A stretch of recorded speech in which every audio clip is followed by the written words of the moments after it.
हर माह के शुक्ल और कृष्ण पक्ष की त्रयोदशी तिथि को प्रदोष तिथि का व्रत किया जाता है। प्रदोष व्रत की तिथि जब मंगलवार को आती है तब उसे भोम प्रदोष व्रत के नाम से जाना जाता है। भोम प्रदोष व्रत में कथा सुनना व कहना बहुत पुण्यदायी माना जाता है और इस कथा से पूजा भी पूरी होती है। मान्यता है कि भोम प्रदोष व्रत की कथा सुनने व कहने से देवों के देव महादेव का आशीर्वाद प्राप्त होता है और आर्थिक परेशानियां से मुक्ति मिलती है। तो आइए सुनते हैं भोम प्रदोष व्रत की कथा। सुत जी बोले, अब मैं मंगल त्रयोदशी प्रदोष व्रत का विधि विधान कहता हूँ। मंगलवार का दिन व्याधियों का नाशक है। इस व्रत में एक समय व्रती को गेहूं और गुड़ का भोजन करना चाहिए।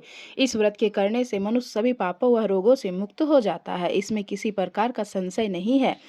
अब मैं आप लोगों को उस बुढ़िया की कथा सुनाता हूँ जिसने यह व्रत किया और मोक्ष को प्राप्त हुई। अत्यंत प्राचीन काल की घटना है। एक नगर में एक बुढ़िया रहती थी।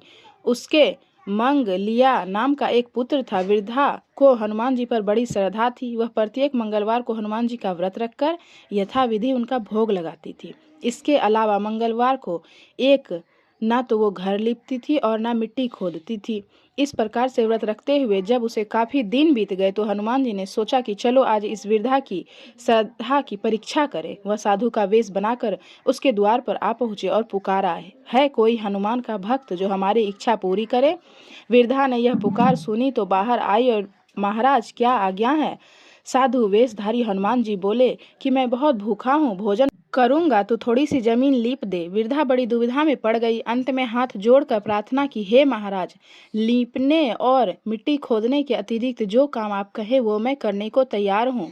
साधु ने 3 बार परीक्षा करने के बाद कहा, तुम अपने बेटे को बुला, मैं उसे औधा लिटाकर उसकी पीठ पर आग जलाकर भोजन बनाऊंगा। वृद्धा ने सुना तो पैरों तले धरती खिसक गई। अगर वह यह वचन हार चुकी थी। उसने मंगलिया को पुकारा और साधु महाराज के हवाले कर दिया। मगर साधु ऐसे ही मानने वाले नहीं थे। उन्होंने वृद्धा के हाथों से ही मंगलिया को औधा लिटाकर उसकी पीठ पर आग जलवाई। आग जलाकर दुखी मन से वृद्धा अपने घर के अंदर जा घुसी। साधु जब भोजन बनाकर बुलाकर कहा कि वह मंगलिया को पुकारे ताकि वह भी आकर साथ में भोग लगा ले। वृद्धा माँ आंसू भर कर कहने लगी, अब उसका नाम लेकर मेरे हृदय को और दुखी ना करें। लेकिन साधु महाराज ने ना माने। वृद्धा को भोजन के लिए मंगलिया को पुकारना पड़ा। पुकारने की देर थी। मंगलिया बाहर से हंसता हुआ घर में दौड़ा आया। मंगलिया को जीता जागता देखकर वृद्धा को सुखद आश्चर्य हुआ।